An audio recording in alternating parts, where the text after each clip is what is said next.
Sa success ng Born to Shine, palakpakan natin ang Born to Shine ng bonggang-bongga. So, direct, ang first question ko lamang po ay, kamusta po? How was it? Ano pong nararamdaman nyo na napakaganda ng reception po nung show nyo? Ayan, magandang hapon po muna sa inyong lahat. Ayun po, acknowledge ko lang ang aming PM sa Sir Arnel Lecaria dito po. Ayan po. Sobrang naming masaya kasi when we were given the task to do this show, simple lang din yung objective namin. We didn't have big, lofty dreams. Talagang sabi namin, let's stick true dun sa spirit ng show. Kwento siya ng isang bata na underprivileged at gusto niyang marating yung showbiz. Pakita natin kung gaano kahirap yun. So yun, and I'm lucky na all these actors that I got to work with, hindi sila maarte, talagang pinatungisan namin sila, pinunta namin sila sa lugar kung saan galing yung character.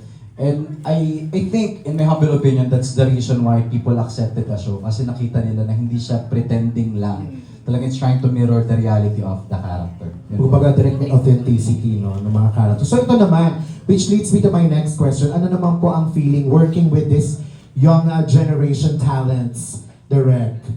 Nakakabagets, nakakadamay. Pero ang nakakatuwa kasi dyan, some of them na workshop ko na din dito sa Cornerstone Acting Workshop, yan si Anton, and then si Zeph, naka-work ko na before.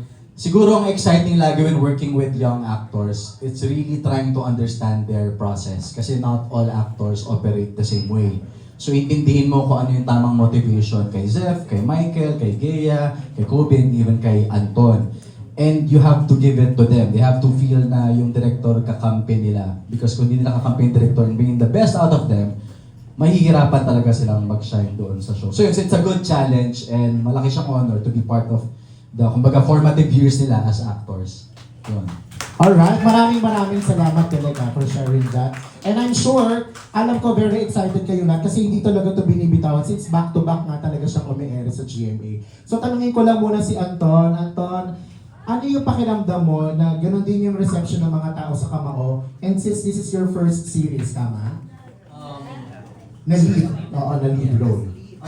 Siyempre po, I'm just really grateful sa Panginoon na binigyan po ako ng ganitong opportunity and especially nagustuhan po ng mga tao yung feedback and yung pag-arte po. Ang daming natutunan, ang dami kong natutunan sa bawat scene and ayun po, sabi ng director ko, bawat scene dapat pinapahalagahan mo at dapat binigyan mo ng buhay. Kahit mas importante nga yung maliit na scene kaysa mas mahabang scene eh. Kasi mas makikita mo yung expression ng tao. And yun po, I'm just really grateful and honored. And Cornerstone as well na binigyan po ako ng ganitong opportunity and GMA. And yun po. Salamat. Yes, congratulations, Anton. And with that, we'll give the floor na to our media. But of course, ito na ang isang pinakakaabangan at alam kong excited din ang ating mga fans. Of course, meron din silang chance na magtanong sa inyo mamaya. But for now, mag-start muna tayo sa ating mga friends from our media at ang ating mga vloggers. So who would like to go first po? Jamie.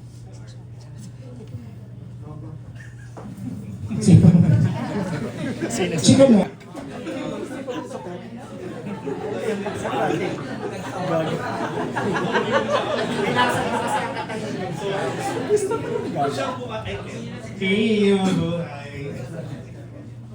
I'll ask first take ko.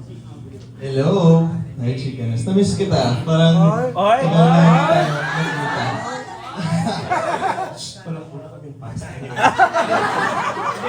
Colby, how are you adjusting with a new environment? And may pressure ba to come into a series na talagang mataas na yung rating and ano yung maiaambag mo palalo para mas papaganda pa rin?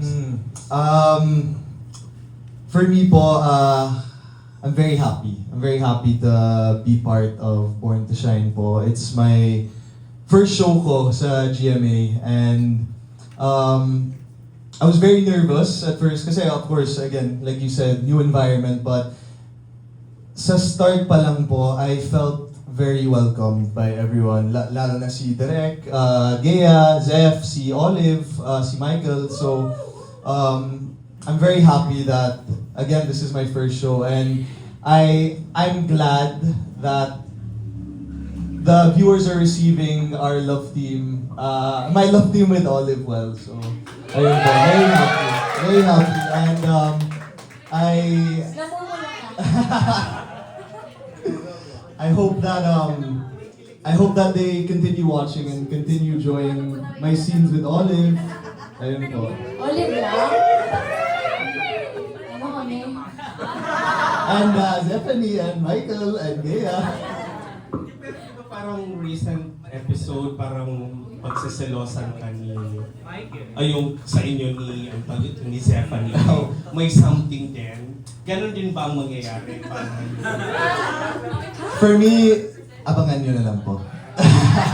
Abangan nyo na lang, pero may konting away next week. It's gonna be very interesting. Yeah. Reka. thank you. Thank you so much. Ang kay Zeph, kay Gaya. Hello po. Ayan po. Of course, nakikita nyo naman na may clamor talaga na hopefully Yumi will become a legit P-pop. Hindi mo ba yung totoo? At this Pero point? ano na ba yung plan at this point about that idea? Well, sa ngayon po talagang fictional pa rin kami. But for me, for us, honestly, it feels real. Especially na nagpe-perform na po kami sa mga mall shows and mga events. Kaya parang yung treatment namin sa Yumi bilang isang group, hindi lang namin siya nakikita na parang sa Born to Shine lang. Pero kami, we give our best. Yung efforts talaga namin and even the people behind it, parang pang totoong P-pop group. So, kung sakali man po na umabot sa point na yon, ano masasabi mo, Gea? Ako, ang masasabi ko naman dyan, why not? Because at this point, galing po kami ng mall show from Pangasinan yesterday. And we felt so much love from yung mga U-mates. As in, kabisado po nila yung mga songs namin. They're singing, they're dancing along. So why not, guys? Totohanin na natin to. Is this not real? Basta gusto nyo, di ba? Basta gusto nyo. Doon kami. Hey! So like, yung mga songs nyo talaga na ilalabas, parang assuming na talaga siya, hindi yung parang as Gea or as Zep. I think yung mga songs po talaga made for Yumi characters, pero we can relate to personally. And mga original songs po talaga siya by GMA Playlist. Si Kuya Kenneth, siya yung gumagawa ng mga songs namin. So, sana more to come. And we're just very happy and grateful na nagugustuhan ng tao yung mga performances namin. Kasi para din sa inyo po yung lahat. Yes. Thank you. And sorry, last one. Kay Michael I mean, obviously, kayo yung next Kapuso Leading Man. Diba? So, parang how do you want to be defined as the new generation of leading man na dapat abangan dito sa TV and of course in other platforms? Go, Mr. Kamao. Go, Mr. Born to Shine. Nakakatuwa naman po that people see it that way, that we're gonna be the next leading man, kasi it's always been my dream and the reason why I started showbiz talaga to one day achieve that goal of being a leading man. So ayun, nakakatuwa lang. But siguro it's still pressure that I really appreciate. Siguro yung type of pressure that will continue to motivate me to work harder, to keep improving every day, especially sa mga projects na bibigay sa akin. Kasi po, for me talaga, pagiging isang leading man, hindi lang yan sa TV, on screen, kumbaga, ugali din yan off-cam, as a person, and something that I want to embody. You know, the leadership skills of a leading man is so important, and siguro din ngayon sa generation na to, iba yung showbiz in a sense that dumadami ang mga platforms natin. As we can see, we're all digital now, online. So siguro yun, it's just more roles that you have to take on, but it's part of the job for me, and siguro I appreciate that their supporters really giving me the love, and yeah, I just want to continue showing, especially the younger generation, what we should be like, hindi lang sa mga serye, pero sa mga platform na nabibigay din po sa amin. But without everything, I'm just thankful and grateful for all of it. Sabi na ni Michael ang dami ko sabihin. Pero ayun po, I'm just focusing on my craft right now.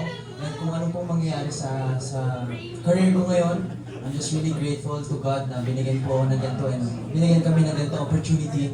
And I'm just focusing on my craft and acting po. And ayun po, kung ano mabibigay sa akin ni Lord at sa GMA and Cornerstone, why not? Kukunin ko yun. Salamat po. Thank you. Chikanes, thank you. Alright, sino po pa?